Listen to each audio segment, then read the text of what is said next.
Parita adalah bagian dari khotbah Sang Buddha yang berisikan uraian-uraian Dhamma.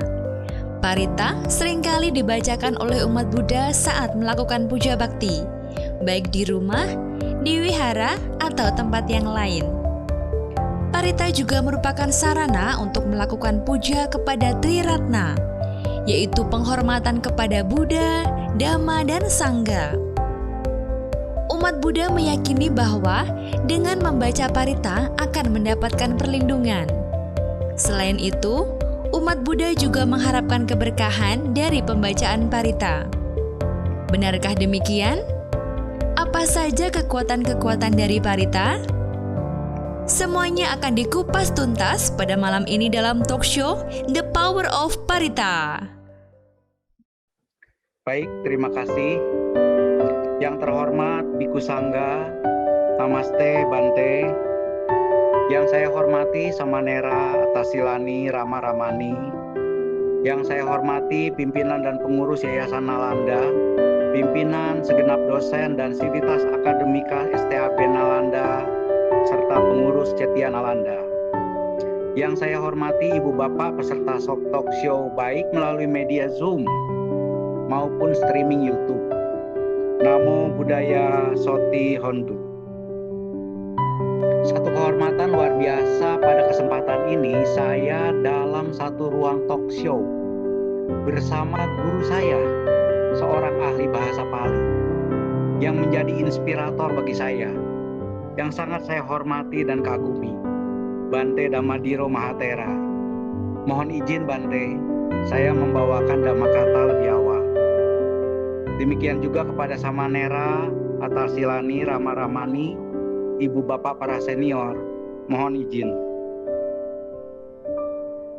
Satu kegembiraan bersama pada hari ini kita hadir dalam talk show Yayasan Nalanda ini, acara yang sangat spesial di akhir pekan untuk meningkatkan pemahaman dan keyakinan kita dengan topik The Power of Parita. Ibu Bapak, kalau ditanya, memangnya Parita punya kekuatan gitu? Kalau iya, apa yang menyebabkan Parita punya kekuatan? Bagaimana prosesnya? Dan mungkin pertanyaan yang cukup penting yang banyak ditanyakan, apakah Parita merupakan kebenaran dan tidak bertentangan dengan Tipitaka, di mana tujuan tertingginya adalah merealisasi Nibbana? Apakah Parita relevan dengan dunia ilmiah modern sekarang? Bukan hal yang mengejutkan, saudara. Banyak orang, bahkan umat Buddha, bersikap sinis, mengejek atau menghina mereka yang membacakan Parita, baik untuk dirinya sendiri ataupun untuk memberikan layanan kepada banyak umat Buddha. Misalnya, untuk acara kelahiran, ulang tahun, memulai usaha, pindah tempat tinggal, sakit, kematian, dan masih banyak lagi. Dalam dunia modern ini, opini keras dan prasangka, apalagi dinyatakan oleh figur otoritas, menuntut rasionalitas dan seringkali memerlukan alat bukti. Sehingga tidaklah heran, banyak orang yang tidak memahami akan makna dan nilai Parita. Kritikan dan sikap sinis terhadap praktik religius pembacaan Parita, tanpa mengerti pendekatan psikologi mereka, asal mula kebiasaan ini, dan cara kerja beberapa pokok dhamma maupun pemahaman penelitian ilmiah terkini, hanyalah akan memperlihatkan sebuah ketidaktahuan secara terbuka, sebuah kebodohan yang terbuka. Mohon maaf, saudara-saudara. Dengan menyangkal arti penting atau berkah yang terdapat di dalam Parita, sama artinya, saudara, dengan menyangkal kreativitas dan intuisi terdalam yang berada di dalam pikiran kita dan dunia di sekitar kita. Dengan melakukan sendiri, mengalami sendiri, membaca Parita dengan penuh kesungguhan dan keyakinan akan memberikan pengaruh khusus terhadap kerangka dasar berpikir kita. Mengubah kerangka berpikir dari dalam batin dan perilaku dengan pembacaan dan praktik Parita yang dilakukan secara kontinu dapat menghasilkan suatu tingkat konsentrasi yang dapat membawa kita kepada dimensi kesadaran yang lebih mantap, lebih halus, lebih tinggi, dan mempengaruhi bangkitnya kekuatan baik yang ada di dalam diri kita maupun berada di luar diri kita. Karenanya bukanlah suatu hal yang sia-sia sebenarnya, saudara. Untuk menjelaskan pernyataan-pernyataan di atas, perkenankanlah saya berbagi sedikit screen atau layar ya, kepada ibu bapak saudara yang saya hormati, agar selain mendengarkan, saudara dapat juga melihatnya secara visual sehingga lebih terbantu. Sebentar, mohon izin saya untuk share screen.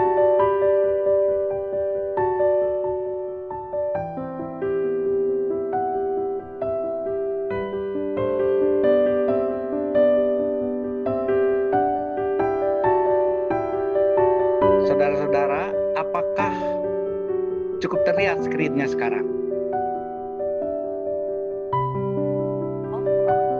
Sudah terlihat jelas, Romo. Terlihat ya, baik.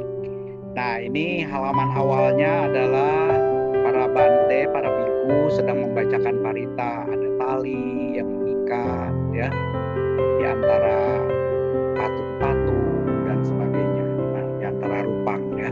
Nah, uraian yang saya akan bagi kepada ibu bapak dan teman-teman semua ya, menggunakan pustaka acuan bahan bacaan. Yang pertama tentunya ini yang sangat penting bagi kita semua, yaitu Parita Suci penerbit Yayasan Sangga Theravada Indonesia yang terbaru. Kemudian yang kedua Mahapirit Pota Catubanawara Pali, The Great Book of Protection ya. Saya peroleh dari seorang rekan dari Sri Lanka, mungkin sudah almarhum sekarang. Kemudian saya mengambil beberapa sutta dari suttasentral.net yang dalam bahasa Pali, Inggris maupun bahasa Indonesia. Yang bahasa Indonesia sebagian besar diterjemahkan oleh saudara Indra Anggara, yang mungkin suatu saat itu perlu penyesuaian mungkin ya. Kemudian saya menggunakan reference juga Dhammasanggani dari kitab Abhidhamma Pitaka, Digital Universal Dictionary, Buddhist Dictionary, kemudian Visuddhimagga, The Path of Purification, dan dua penelitian ilmiah, Power versus Force, The Human Determinants of Human Behavior, dan Qualitative and Quantitative Analysis of the Level of Human Consciousness. Ya, itu sedikit bacaan. Jadi nanti bisa dilihat-lihat ya. Nah, agendanya tidak banyak, tentunya cuma 4 agenda saya, yaitu beda mantra, doa, parita. Kemudian kita masuk ke topiknya, Power of Parita, saudara-saudara.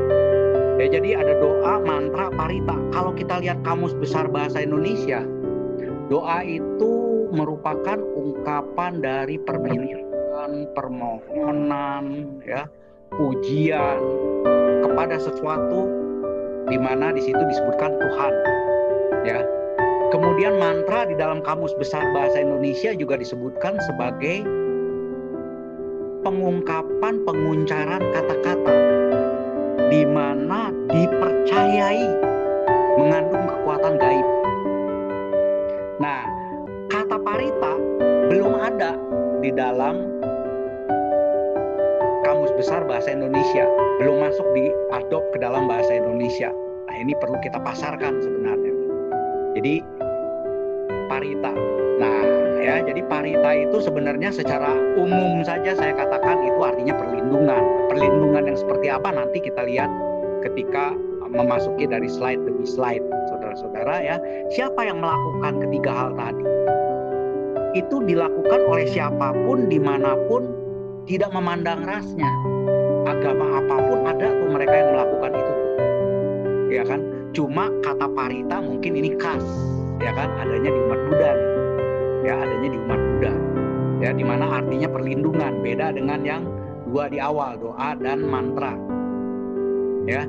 Nah, sekarang konteksnya secara umum, ya biasanya kalau orang membacakan doa, mantra, parita, konteks umum ya. Jadi saya katakan konteks umum karena banyak orang yang memahaminya begitu, ya. Untuk penyembuhan, untuk pengusiran setan, katanya untuk penaklukan kekuatan alam, banjir, bencana dan sebagainya, mendatangkan rezeki, membentuk status sosial, terhormat dan sebagainya, menarik perhatian, ya, menghalau ketakutan dan lain-lain. Ya, nanti kita lihat bagaimana dengan parita. Ini konteks umum yang di luaran, yang banyak, termasuk umat Buddha menganggapnya ini untuk parita itu. Ya, jadi kita fokus pada parita nih sekarang, ya. Fokus kepada parita. Pertanyaannya, apakah ada kekuatan parita? Nah, saya akan masuk sedikit-sedikit, ya, sedikit-sedikit. Oke. Beberapa pengaruh langsung dan tidak langsung kekuatan dan membacakan parita. Nah, ini berdasarkan pengamatan, berdasarkan wawancara, berdasarkan telaah pustaka, dan berdasarkan penelitian, plus berdasarkan pengalaman langsung ketika melakukan pertolongan kepada orang-orang tertentu. Ya, jadi di sini gabungan ya. Sehingga saya mengambil ini beberapa hal yang perlu saya bagikan kepada ibu bapak, teman-teman semua. Ini yang pertama, kekuatan pelestarian dhamma. Jadi membacakan parita, ibu bapak, saudara-saudara, ini mengandung suatu kekuatan, di mana kekuatan itu kekuatan pelestarian dhamma, di mana dhamma ini makin lama makin dilupakan, dan lama-lama bisa hilang, saudara-saudara. Agar memperlambat hilangnya tersebut, ya, pembacaan parita pertama memiliki kekuatan pelestarian dhamma. Ya, salah satu contoh, ya, buku parita suci yang saya pergunakan itu edisi terbaru itu telah diedit, ya, telah diperbarui, ya, sebagian besar isinya ditinjau ulang, kemudian menggunakan bahasa yang lebih tepat, yang sangat kontekstual dengan mantap sekali, ya. Itu di bawah bimbingan guru saya, Bante Damadiro Mahatera. Kemudian ada satu lagi pembacaan parita ini. Saya pernah diberikan oleh Bante Damadiro berupa semacam kaset kecil. Ya, itu sangat berguna, ya. Jadi saya diberikan beberapa item, saya pegang satu, kemudian yang lain saya bagi-bagi, ya kan? Saya bagi kepada mereka yang memang senang dengan mendengarkan dan membaca parita, ya. Nah, ini bisa didengar dengan benar, dibacakan dengan benar, ada di dalam Suara Sutra yang dibimbing oleh Bante Damadiro Mahatera. Jadi membacakan parita ada kekuatan untuk melestarikan dhamma, saudara-saudara, jangan main-main itu. Melestarikan dhamma, ya, itu dahsyat pelestarian dhamma. Nah, ini akan terkait dengan nomor 2, saudara-saudara. Kekuatan otoritas. Apa itu otoritas? Otoritas itu pihak yang disegani, dipercayai, dihormati, dipanuti, diikuti, ditakuti, atau dijadikan reference, acuan, dan lain-lain. Ini otoritas.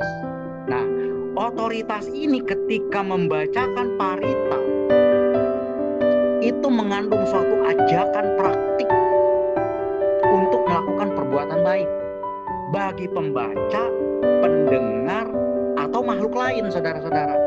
Kalau dilihat di dalam Wisuddhimagga, di situ ada tercantum salah satu di satu halaman, ya, di Wisuddhimagga, itu jangkauan kekuatan parita ini, jangkauan menjangkau otoritas. Jadi jangkauan ini ada 3, jangkauan kelahiran, jangkauan otoritas, dan jangkauan scope. Nah, ini ada jangkauan otoritas Buddha Keta. Itu sampai 100.000 tata surya. Di situ dicontohkan ada beberapa parita, ada Ratana Sutta, ada Dajaga Sutta, dan sebagainya. Ya, saudara-saudara. Jadi memiliki suatu kekuatan otoritas ketika dibacakan itu bisa tembus sampai 100.000 tata surya pengaruhnya. Ya, tentu saja dalam hal ini karena parita itu banyak merupakan kutipan petikan dari khotbah Guru Agung kita Sang Buddha, ya, itu pengaruhnya sangat luas, ya, bisa sampai 100.000 tata surya. Saya menggunakan Wisuddhimagga, The Path of Purification, saudara-saudara. Yang ketiga, kekuatan jangkauan pengaruh kondisi berbuahnya karma baik bagi pembaca, pendengar, ataupun makhluk lain. Nah, ini nomor 2, nomor 3 ini sangat terkait, saudara-saudara. Contoh yang nomor 2 tadi, kekuatan otoritas. Ini saya ceritakan satu pengalaman. Ada satu umat, dia datang ke saya. datang ke saya itu stres. Kenapa stres? Dia ingin mencapai kesucian. Satu hal yang positif, ingin mencapai suatu kesucian. Tetapi dia ingin meninggalkan keluarganya, meninggalkan pekerjaannya, meninggalkan sekolahnya, saudara-saudara.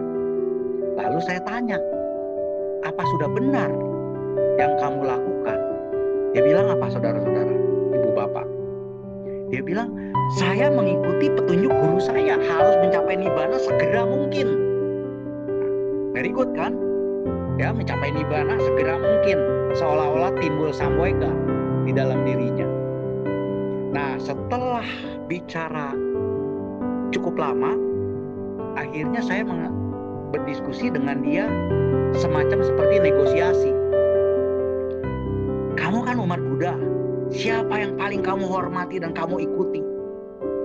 Sang Buddha tentunya. Nah, Sang Buddha kan sudah parinibbana, kata saya. Pada ajarannya. Ajarannya di mana? Salah satunya di Tipitaka, katanya.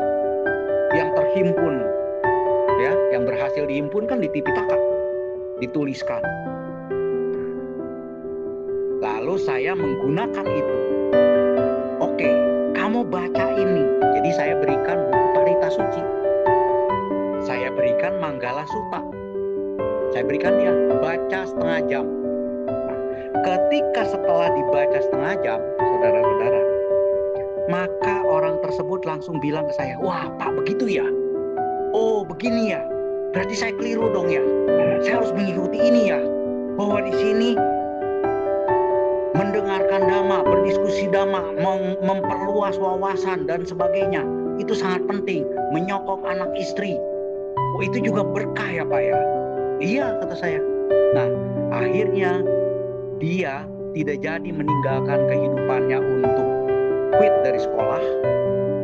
Dia tetap menghidupi keluarganya, hidupnya menjadi lebih baik, bahkan dia malah bisa mendapatkan kesempatan untuk berlatih meditasi dengan lebih bagus, saudara-saudara. Nah, itu hanya baru satu contoh sutta yang dijadikan parita, ya, dengan kekuatan otoritas Buddha, otoritas Tipitaka, ya, itu mengkondisikan dia bangkit, nggak jadi melakukan hal-hal yang sembrono, ya. Nah, seperti itu contoh, ya. Nah, kemudian kekuatan membangkitkan pikiran baik. Nah, saudara-saudara, ini juga berdasarkan banyak pengalaman yang saya hadapi ketika berhadapan dengan orang-orang. Membangkitkan pikiran baik melalui pembacaan parita ternyata sangat efektif, ya. Itu bisa menimbulkan keyakinan, bisa menimbulkan suatu keberanian, ya. Jadi kalau saudara-saudara, ibu bapak baca buku dari Parita Suci, ada Dajaga Sutta dan sebagainya, ya. Itu untuk membangkitkan keberanian, untuk membangkitkan kedamaian batin, ya, kebijaksanaan akan semakin tajam, ya. Itu bisa muncul, saudara-saudara. Baik itu sebagai sesuatu yang baru. Nah, yang baru ini merasakannya ketika dia mengetahui, atau dia pernah merasakannya yang lalu sehingga dia ingat, itu bangkit kembali. Atau yang ketiga, mengalami kembali kejadiannya sehingga dia bangkit batinnya dengan sangat dalam. Loh, ini dahsyat, saudara-saudara. Mengubah perilaku batin dan perilaku kehidupan sehari-hari dari orang tersebut. Akibatnya orang tersebut, peluang-peluang karma baik dia menjadi terbuka untuk berbuah, karena cara pikir dan perilakunya berubah juga. Ya, ini baru contoh 4. Ada lagi, saudara-saudara. Nah, kita lihat nih. Mengeliminasi gangguan binatang ular atau lainnya. Nah, jadi kalau seseorang, contoh misalnya Dajaga Khanda Parita, ya, itu dari Ahiraja Sutta, sebenarnya Anguttara Nikaya, saudara-saudara. Ya, di situ Sang Buddha menganjurkan kepada para biku untuk memancarkan metta. Nah, ketika metta dipancarkan, ternyata itu berpengaruh terhadap jenis-jenis binatang tersebut sehingga tidak mengganggu. Ya, jadi saudara-saudara perlu lihat nanti, tinjau sejarahnya tuh dari parita tersebut, ya. Makhluk itu ikut menyayangi, membacakan, yang mempraktikkan isi parita, karena di sutta juga ada disebutkan Kalau seseorang mengembangkan meta, memancarkan meta, ada manfaatnya, banyak manfaatnya saudara-saudara. Ya, salah satunya tidak diganggu oleh makhluk halus, mereka ikut menyayanginya. Oleh makhluk-makhluk binatang buas dan sebagainya ikut menyayanginya, saudara-saudara. Nah, yang kedua, mengeliminasi gangguan makhluk pengganggu. Entah itu dewa tingkat rendah dan sebagainya, ya, dengan menyebutkan sesuatu yang ada di suta misalnya, ya, itu bisa tereliminasi saudara-saudara. Contoh misalnya salah satu suta yang dijadikan parita adalah Atanataya Suta, ya, di mana ketika disebutkan kehebatan-kehebatan makhluk-makhluk tertentu dengan 7 Buddha dan sebagainya, ya, makhluk-makhluk menjadi segan, hormat, takut, sehingga tidak mengganggu saudara-saudara. Ya, ada juga kekuatan pengaruh kepada benda-benda tertentu, saudara-saudara, benda-benda tertentu. Nah, kan kalau ke benda-benda tertentu, contoh aja seperti yang tadi itu, kepada tali dan sebagainya, patung, ya, air kadang-kadang, ya. Nah, orang kan nyinyir biasanya tuh, suka sinis. Nah, tunggu dulu. Bagi teman-teman semua dan ibu bapak yang mengikuti talk show ini, terutama para mahasiswa nih perlu tahu ini, ya. Penelitian sekarang sudah canggih. Ada yang namanya perlambatan partikel hasil pikiran, ya. Itu namanya teknik psychrometrik, bukan psikometrik, tapi ada R-nya, tambahan R, psychrometrik. Apaan itu psychrometrik? Nah, psychrometrik itu nama bidang teknik yang berkaitan dengan sifat fisik, termodinamika, campuran gas, tekanan, uap, ya, dan padatan. Nah, mereka berkombinasi. Nah, beberapa parameter yang biasa diukur: temperatur kering, temperatur lembab, temperatur basah, kelembaban udaranya, spesifik entalpinya, humidity ratio-nya. Nah, ini orang-orang teknik ngerti nih, khusus yang mengambil psychrometrik, bukan psikometrik. Kalau tanpa R itu mirip tes ketika mau masuk perguruan tinggi, ada tes mirip tes IQ gitu kan, itu psycho. Kalau ini psychro, ada R-nya, ya, sehingga itu diukur bisa berpengaruh terhadap benda-benda di sekitarnya dan bereaksi di situ, saudara-saudara. Bereaksi di situ, saudara-saudara, psikometrik, ya. Nah, ini kalau kita hubungan dengan ilmu rupa samutana di dalam cita, ya, pikiran, Dhamma Sanggani, cita itu memproduce rupa partikel, ya. Jadi ada yang namanya cita jarupa. Cita ini memproduce rupa partikel. Nah, cita jarupa ini ada 2 macam, saudara-saudara. Ya, ada waci winyati, kaya winyati. Saya mengambil terjemahan secara kasar nih. Isyarat atau sinyal suara dan isyarat atau sinyal jasmani. Nah, kita lihat kalau cita ini selalu dia ada komponen batinnya kan. Komponen batinnya. Kalau di Abhidhamma disebut cetasika. Kalau di Pancakanda itu ada wedana, ada sanya, ada sangkara. Berkombinasi di dalam cita. Ya. Nah, ini saya gambarkan dengan begini tuh, berkombinasi. Maka cita jarupanya juga tergantung dari kombinasi ini. Kalau kombinasi cetasikanya baik, maka cita jarupanya juga beda loh dengan yang buruk. Akibatnya sinyal suaranya beda loh. Isyaratnya beda loh. Akibatnya gerak-gerik tubuhnya, gerakannya, keluasannya dan sebagainya itu berbeda juga loh. Ya. Nah, ini diukur di dalam ilmu pengetahuan. Ada the map of consciousness namanya. Itu diukur, saudara-saudara. Ada yang damai batinnya, ada yang bahagia, kekuatannya berapa. Seperti itu. Ada yang berani, ada yang netral, ada yang menerima, ada yang berpikir, ada yang meta, ya. Itu diukur kekuatannya. Semakin positif dia, kekuatannya semakin dahsyat. Ya. Nah, yang negatif juga begitu. Ada yang marah, takut, sedih, duka mendalam, putus asa, ya. Ini punya kekuatan dan kekuatan itu bisa diukur dengan psychrometrik. Ketika dia berpengaruh terhadap benda, saudara-saudara. Bayangkan kalau dia bukan terhadap benda tetapi dia memancar, saudara-saudara. memancar, ya. Kalau orang frustrasi, vibrasinya lain dengan orang yang appreciate, mudita, saudara-saudara, itu berbeda, ya. Dan ini memancar keluar dari tubuh kita, dia memancar di dalam tubuh, kemudian dia juga memancar keluar.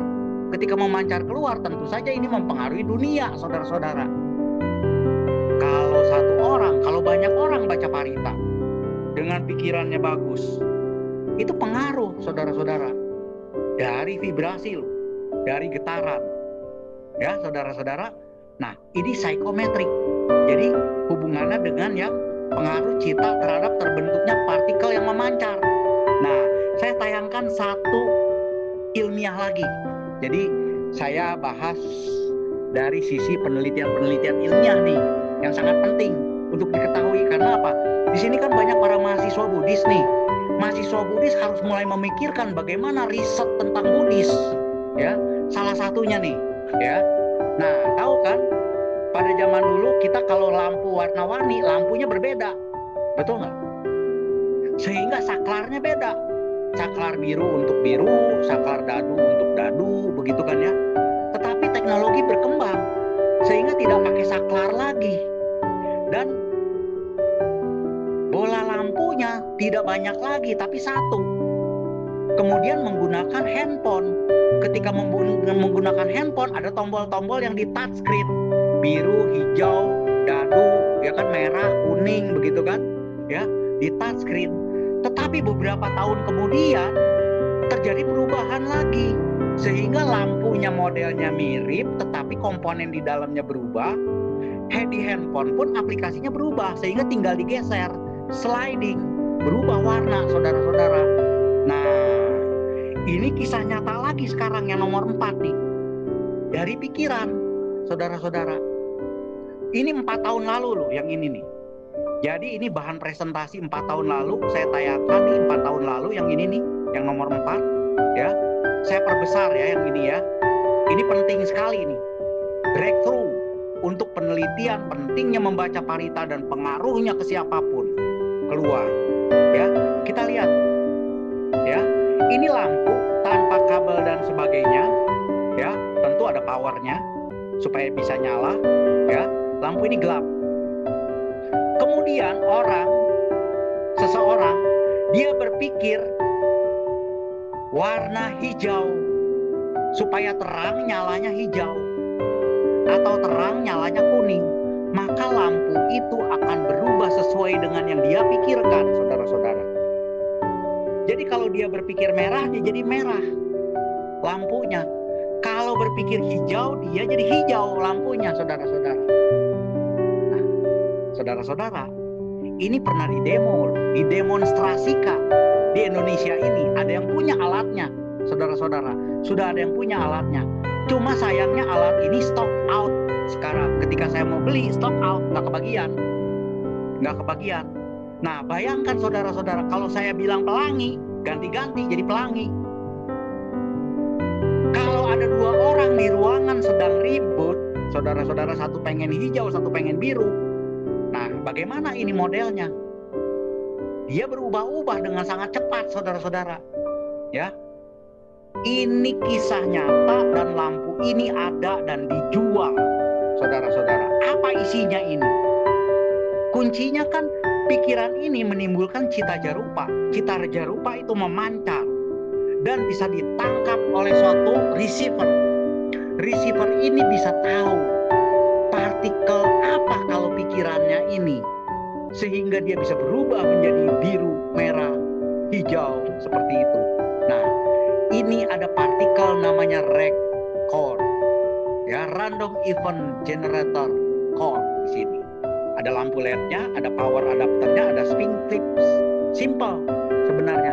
Tetapi untuk menemukan REC core itu penelitiannya sangat panjang. Karena apa? Dia harus bisa menangkap cita jarupa, saudara-saudara. Cita jarupa sekarang sudah bisa ditangkap, salah satu contohnya ini, saudara-saudara.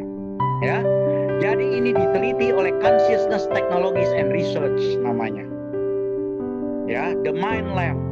Nah, merek dagang mereka adalah Celeron. Saya tidak iklan di sini, tetapi saya hanya manasin kepada saudara-saudara. Ada loh yang bisa baca pikiran saudara-saudara. Ini dimulai dari penelitian lampu sederhana 4 tahun lalu, saudara-saudara. Dan lampunya sudah stock out. Di Indonesia ada 2 orang yang punya. Ya, 2 orang yang punya. Oke, ya. Nah, keren kan ini? Ya. Jadi seperti itu, saudara-saudara. Ya. Jadi ini pengaruh cita terhadap partikel. Jadi kalau partikel itu bisa menimbulkan kesembuhan tertentu sehingga partikel airnya berubah, partikel badannya terkena pengaruh, apakah itu mustahil? Kalau kita melihat dengan hasil penelitian yang tadi, proses kondisi kesembuhan bukanlah hal yang mustahil, saudara-saudara. Tidak mustahil. Oke? Ya. Nah, yang kelima. Nah, ini nih, mengkondisikan mengatasi demensia dan pikun, saudara-saudara. Nah, kita lihat nih, terjadi revivifikasi batin. Apa itu revivifikasi? Nah, ini kerjaan saya sehari-hari, saudara-saudara. Ketika mereformasi mental seseorang yang down, sehingga dia bisa bangkit sifat positifnya. Itu kerjaan saya di sela-sela waktu untuk revolusi mental. Ini menggunakan teknik revivifikasi batin. Seperti apa? Nah, saudara-saudara pernah lihat ini? Ya, di YouTube itu ada satu video dari seorang Martha Gonzalez. Ya, dia adalah seorang yang pikun, demensia, udah lupa semua. Nah, kemudian dirangsang melalui suara musik Swan Lake. Ya, saya tidak tayangkan videonya di sini karena itu copyright. Kalau copyright nanti zoomnya kita down, mati. Ya, jadi saya hanya ambil capture-nya nih. Ya, revivifikasi artinya dalam batin dia hidup kembali kejadian seolah-olah kejadian lama, hidup kembali. Nah, kalau hidup kembali objeknya, kejadiannya sudah lewat belum? Sudah lewat kapan-kapan. Tetapi batinnya kapan? Batinnya saat ini, saudara-saudara. Batin saat ini mengalami objek lampau, revivifikasi, dia muncul, dia ingat semua emosionalnya, ingatannya, akurasinya, gerakannya bangkit kembali dan dia bisa memulihkan ingatannya pelan-pelan. Ya, memulihkan ingatannya pelan-pelan. Ya, banyak kasus lainnya, saudara-saudara. Nah, apabila seseorang itu misalnya senang baca parita, ini memiliki kekuatan juga, saudara-saudara, untuk mengatasi pikun. Ya, mengatasi pikun. Ya, ini objek untuk penelitian juga nih kalau mahasiswa nih, saudara-saudara. Ya. Nah, jadi ini revivifikasi batin. Mengkondisikan umur panjang, mengkondisikan jika meninggal dunia dapat terlahir di alam menderita. Pernah nggak saudara-saudara kalau orang gelisah, kemudian dibacakan parita, batinnya menjadi tenang, kemudian umurnya sudah pas, meninggal. Nah, itu meninggal dunia dengan tenang. Kenapa? Dikondisikan oleh pembacaan parita itu, saudara-saudara. Dahsyat loh. Bisa terjadi hal seperti itu loh. Ya. Bahkan bisa lahir di alam yang tidak menderita. Ya. Mengkondisikan keberkahan. Tadi ada jangkauan berapa? 100.000 sistem tata surya. 100.000 juta atau miliar sistem tata surya. Saudara-saudara, ya. Jangkauan otoritasnya itu banyak makhluk, saudara-saudara. Mungkin nggak mereka yang gembira, saudara-saudara, mereka bisa menolong orang. Para dewa butuh berbuat baik nggak, saudara-saudara? Butuh. Kalau dia mendengarkan parita, akurat, bagus, dia bahagia, dia ingin menolong, berbuat baik, bisa loh membantu seseorang. Ya, seperti itu, saudara-saudara. Ya, nah, jadi apa syaratnya nih supaya powerful, saudara-saudara? Ingat antivirus komputer. Ya, antivirus komputer, saudara-saudara, tampilannya kan begini tuh. Ada virus and threat protection. Artinya dia bisa ngeberesin virus yang sudah ada dari tantangan-tantangan itu. Kemudian dia bisa melindungi melindungi komputer tersebut, account-nya, melindungi serangan-serangan dari luar, network firewall, ya, mengeksplorasi batin. Ketika membaca Parita, saudara-saudara bisa mengeksplorasi batin, saudara-saudara, sehingga bisa tahu di mana kelemahan, di mana kekuatan, di mana potensi yang hebat, ya. Dan itu kalau dipraktekkan terus, itu bisa menjadi device untuk keamanan diri. Bukan hanya keamanan, saudara-saudara, juga untuk kesehatan. Nah, kalau antivirus ada di komputer, syaratnya apa supaya bisa bekerja ini semua? Syaratnya, analoginya antivirus dengan Parita, perlu diketahui dengan benar Parita itu isinya kebenaran yang bermanfaat. Antivirusnya apa? Kebenaran apa bukan? Ya, jangan-jangan bukan kebenaran yang dibacakan. Ya, jadi harus tahu. Kemudian yang kedua, harus diinstal dan diaktifkan, saudara-saudara. Kalau sudah tahu antivirus, kemudian tidak diinstal di komputer, tidak jalan. Kalaupun sudah diinstal, tidak diaktifkan, tidak jalan juga, saudara-saudara. Jadi harus diinstal dan diaktifkan. Parita itu harus dibaca, direnungkan, dipraktekkan, saudara-saudara. Dan ketika ada di dalam komputer, itu kan virus kan makin canggih, makin lama tuh, saudara-saudara. Jadi harus diupdate dan diinstal ulang, ditambah, begitu kan? Jadi ini harus diterapkan scanning antivirus berulang-ulang secara periodik. Nah, ini analog dengan Parita, saudara-saudara. Saya pakai bahasa umum lah, komputer seperti itu. Ya, jadi supaya diinstal dan diaktifkan dengan baik sehingga Paritanya itu powerful, pertama, Parita itu harus yang mengandung esensi kebenaran, saudara-saudara, di dalam isi Parita. Jadi kalau esensi kebenaran ketika dibaca jangan salah-salah, saudara-saudara. Ya, kita beruntung di sini, panitia ini hebat, mengundang guru besar untuk Pali, ya, yang mulia Bante Dhammadiro, ya, sehingga nanti kita semua bisa belajar itu cara bacanya seperti apa. Salah tanda baca dan salah baca artinya bisa lain, saudara-saudara. Jadi ini harus berisi kebenaran ketika dibacakan. Kedua, ketika membacakan itu harus yakin, saudara-saudara. Kalau tidak yakin, dia lemah. Kalau keyakinannya separuh, kekuatannya juga berkurang, saudara-saudara. Nah, kemudian yang ketiga, pelaksanaan kebaikan, baik yang dianjurkan, yang tertulis di dalam Parita tersebut, ataupun kebaikan-kebaikan lain setelah membaca Parita itu. Ini sangat penting, baik bagi si pembaca ataupun yang menerima, mendengarkan, saudara-saudara. Itu akan semakin kuat kalau ini semakin kuat. Kemudian kembangkan cinta kasih, saudara-saudara. Cinta kasih belas kasihan, ya. Semakin kuat cinta kasih, maka kekuatan dahsyat dari Parita itu akan semakin powerful. Dengan fokus konsentrasi, saudara-saudara. Jangan pulang dari pasar, pulang dari kuliah, ngos-ngosan, langsung baca Parita. Nah, ini repot, saudara-saudara. Ya. Kemudian dukungan perbuatan lampau dan sekarang. Suaranya harmonis. Jadi kalau baca Parita rame-rame, harus suaranya harmonis, saudara-saudara. Karena apa? Itu mengandung getaran loh. Getaran yang tadi sudah kita belajar kan di atas, ya. Kalau tidak harmonis, kacau. Sehingga dapatnya nanti kacau.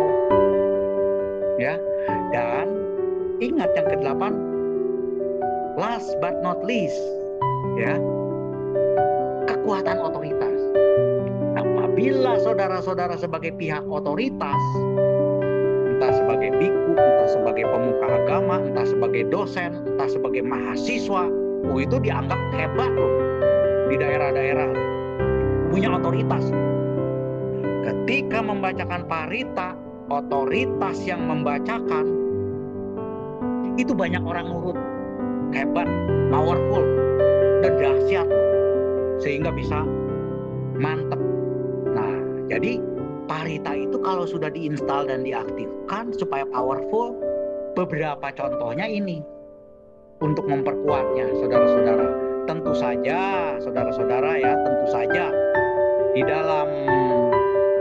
dalam Milinda Panha juga disebutkan, tidak semua orang bisa terefek dengan parita, saudara-saudara. Jadi ini bisa tergantung apa?